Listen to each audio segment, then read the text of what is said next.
Tá, vamos lá, para mais um vídeo do canal, onde eu vou gravar com webcam e eu não consigo de jeito nenhum acertar a luz dessa webcam, não sei porquê, gente, mas vai ficar assim mesmo, meu rosto estourado, desculpa aí. Eu sei que muitos de vocês não ligam, mas eu, quando estou editando, eu fico um pouquinho tipo, ai meu Deus, o meu rosto tá estranho. Oi, Nininho, o que foi? Minha cachorra tá aqui do lado, deixa eu abrir aqui a câmera para vocês verem. Olha ela aqui, Neném. Enfim, gente, no vídeo de hoje eu vou falar para vocês sobre essa figura histórica aqui, que é a rainha Ankh-Senamun, que foi a esposa do faraó Tutankhamon. Essa imagem aqui é uma representação dela que foi encontrada na tumba dele em 1922. A tumba dele, por acaso, foi encontrada praticamente intacta no Vale dos Reis, no Egito, obviamente. E como eu fiz uma palestra sobre ela para a nossa campanha de arrecadação de fundos para a viagem para o Egito, para gravar a série de história lá, eu resolvi trazer também para cá, para este canal, um vídeo contando um pouquinho sobre quem foi ela, né? A Ankh-Senamun, ela é uma figura histórica bem interessante porque ela foi não só a esposa do faraó Tutankhamon, como ela também foi a filha do faraó Akhenaton, o polêmico faraó Akhenaton, por conta da sua tentativa de reforma da religião egípcia, com a rainha Nefertiti, muito conhecida por conta daquela imagem super famosa que o Egito está tentando repatriar. Vou pegar aqui uma imagem para mostrar para vocês.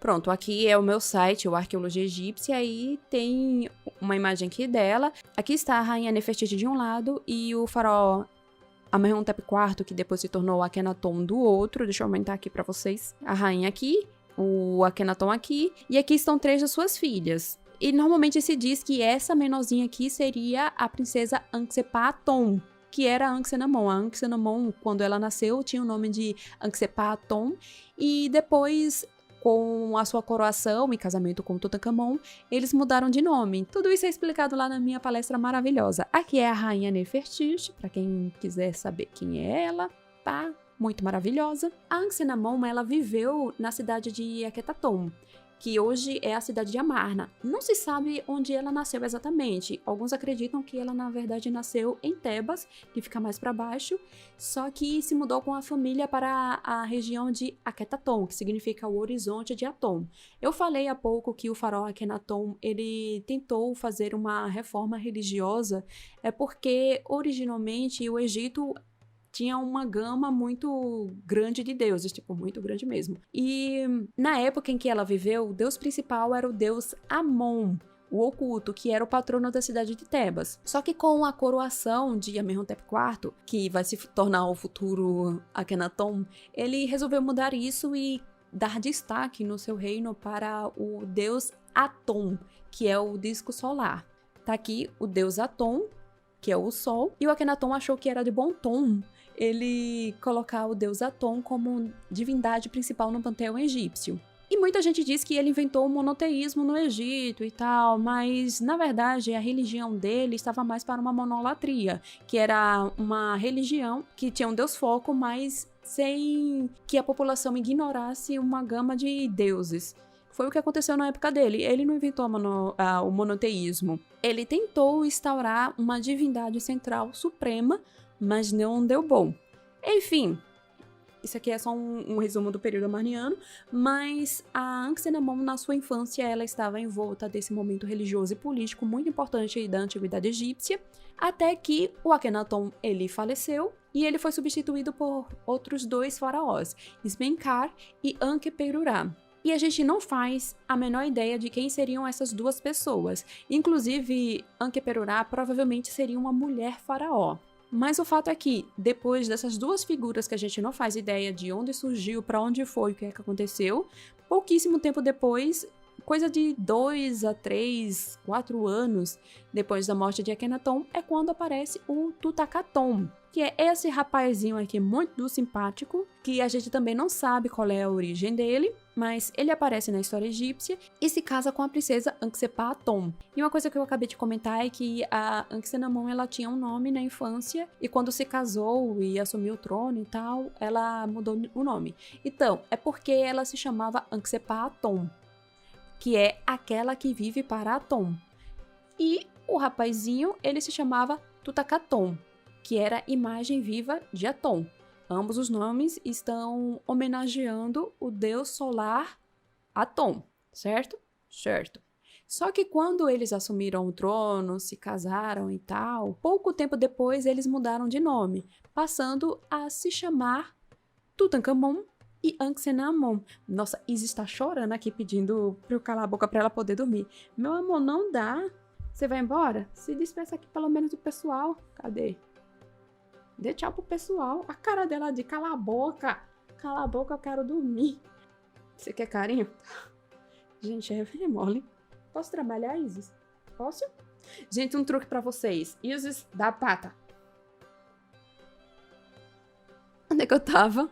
Aí, eles mudam de nome para Tutankhamon e Anck-se-Naamon. Ele, no caso, imagem viva de Amon, e ela, a que vive por Amon. E eles se casaram bem novinhos, tá, gente? No caso, ele tinha cerca de 8 ou 9 anos de idade, e ela tinha lá para os seus 12, 13, talvez 14 anos de idade, quando eles se casaram. E temos algumas imagens interessantes desse casal espalhadas pelo Egito. Essa imagem aqui está localizada em Luxor, e aqui o casal real está representado no mesmo tamanho, o que é bem interessante, porque nessa primeira imagem aqui, a rainha tá bem menor do que o esposo, seguindo uma tradição egípcia de sempre estar representando o rei bem maior do que o restante da população, inclusive bem maior do que a sua própria família, para mostrar a sua autoridade. Só que tem outras imagens em que eles são representados na mesma linha de visão, por assim dizer.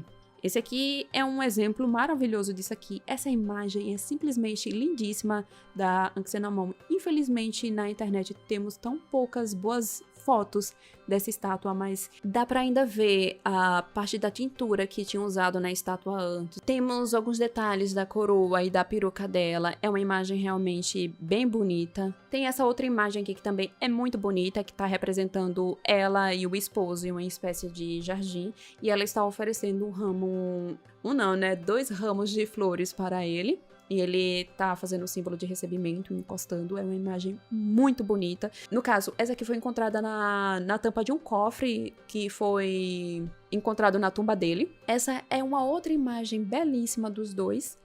Aqui ele está sentadinho, segurando um buquezinho de flores. Temos aqui a flor de lótus e papiro, e ele tá com esse frasquinho derramando alguma coisa em uma das mãos dela, e ela tá sentada no chão, apoiada com o braço apoiado no colo dele, tipo assim, ó. Tá nessa posição assim.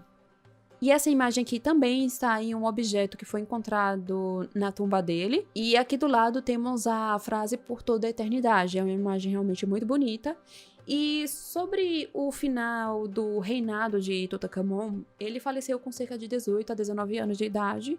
A causa da morte dele ainda é um mistério, apesar de ter muitas afirmações na internet dizendo que ele morreu disso, aquilo e tal. Mas sabemos que ela sobreviveu a ele por conta de um anel, inclusive, que foi encontrado em um antiquário egípcio. Deixa eu ver se eu encontro a imagem do anel aqui.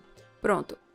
Aqui está. Nós sabemos que a Anck-se-Naamon ela estava viva na época da morte. Aliás, que ela sobreviveu à morte de Tutankhamon por conta dessa imagem aqui, desse anel, aliás.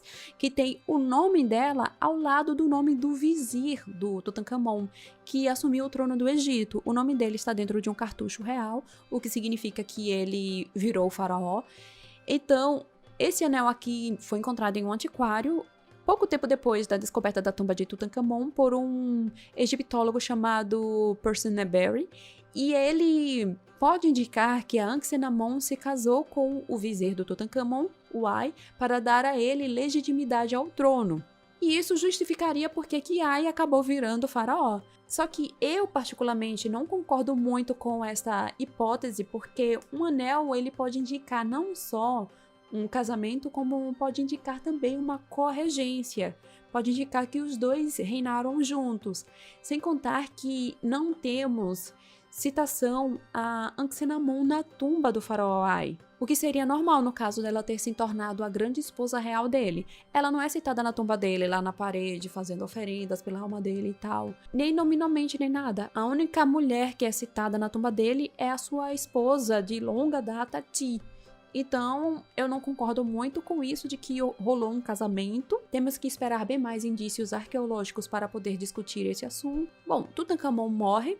A Anck-se-Namun, a gente não sabe exatamente o que aconteceu com ela e também não sabemos o ano em que ela faleceu e nem onde ela foi enterrada, porque até hoje não se encontrou a tumba dela. Mas isso não quer dizer que não existe uma esperança de que ela ainda possa ser encontrada, ao menos a tumba. A múmia, eu não colocaria muito minha mão no fogo por isso, porque é bem possível que essa múmia já tenha sido destruída há muito tempo, principalmente porque o Egito passou por um sistema de uma arqueologia muito colonialista durante o finalzinho do século XVIII, amplamente no século XIX e ali por meados do século XX, onde arqueólogos basicamente chegavam no país para pegar os tesouros arqueológicos e levar para museus europeus. E nesse meio tempo, múmias foram destruídas. No entanto, no finalzinho de 2005, foi encontrado um poço no Vale dos Reis que mais tarde se revelaria ser uma espécie de cache, onde tinham alguns sarcófagos. E dentre os sarcófagos que foram encontrados,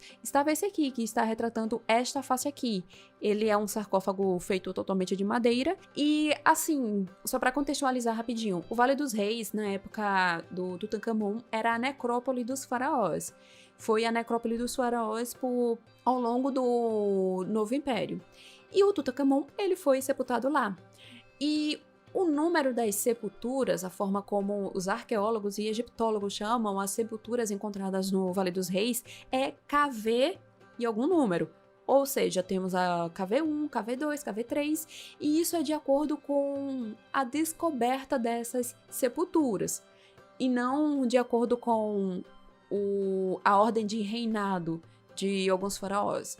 Aí temos a KV62, que é a tumba de Tutankhamun, que por muito tempo foi a última sepultura a ser encontrada no Vale dos Reis, isso lá em 1922, até que chegamos ao ano de 2005, onde foi encontrada uma nova sepultura, e que é a KV63, que é dessa que eu estou falando agora para vocês. Por conta dessa face, e por ela se parecer muito com o Tutankhamun, se especulou que essa imagem poderia ser da rainha Anck-se-Namun. E de fato parece muito o Tutankhamun, gente, parece demais. E saíram comentários sobre o assunto, eu tenho alguns gravados até hoje, eu gostaria até de assistir, quem sabe um dia com vocês na Twitch, se eu conseguir resgatar, porque tá tudo em CD.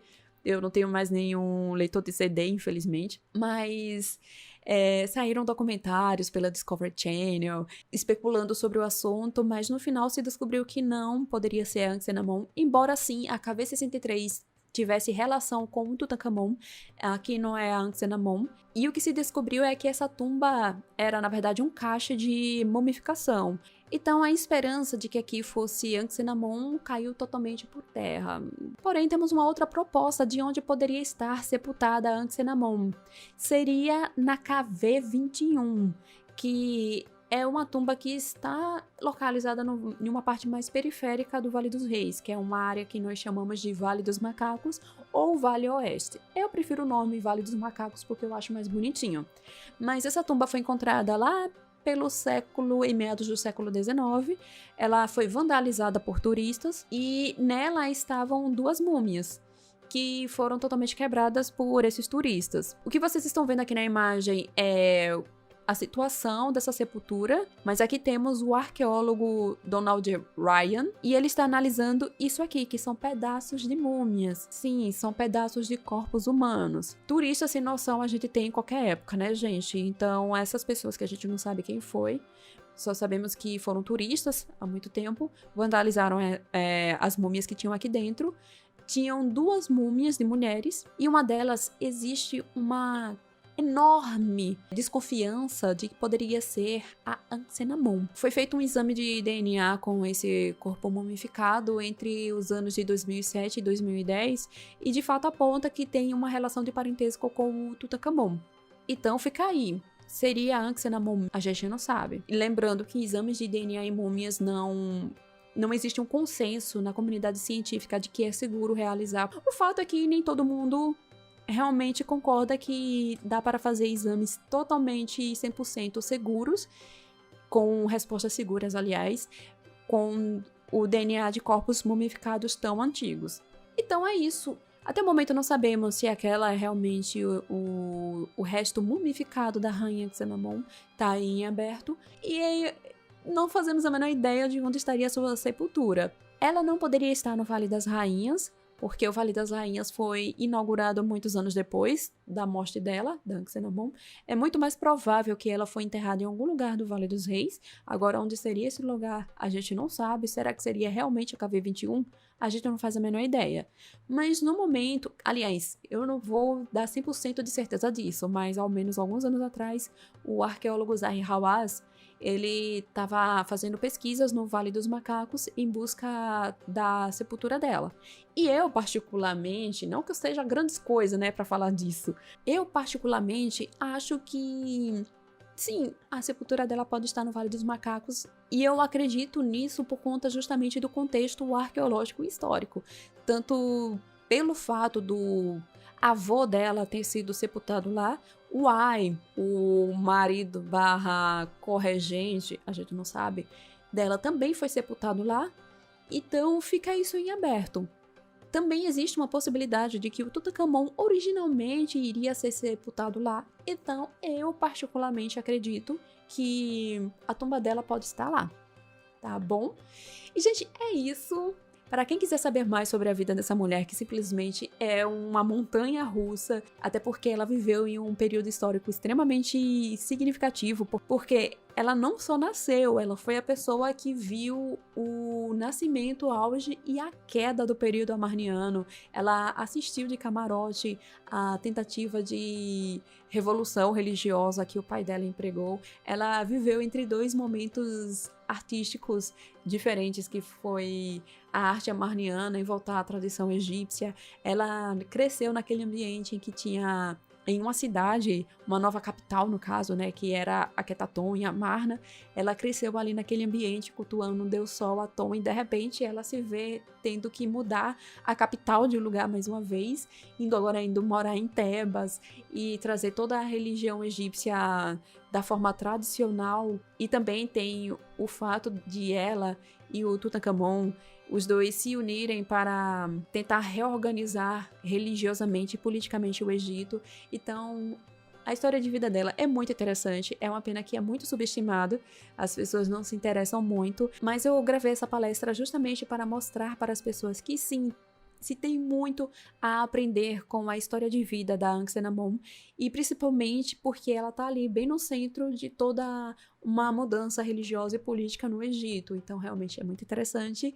Quem se interessar em querer assistir, já tá gravado, tá, gente? Você pode comprar e assistir daqui a, sei lá, 5 meses e vai estar lá. A não ser que o Simpla caia, o servidor pegue fogo, mas tirando isso, você pode sentar aí na sua casa tranquilamente e assistir em paz, e comprando essa palestra você vai estar ajudando também na divulgação científica. O seu rico dinheirinho vai ajudar a patrocinar algumas séries documentais sobre o Egito Antigo, tá?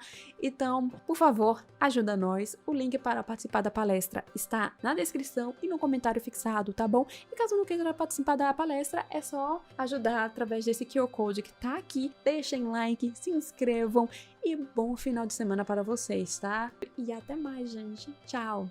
Até mais.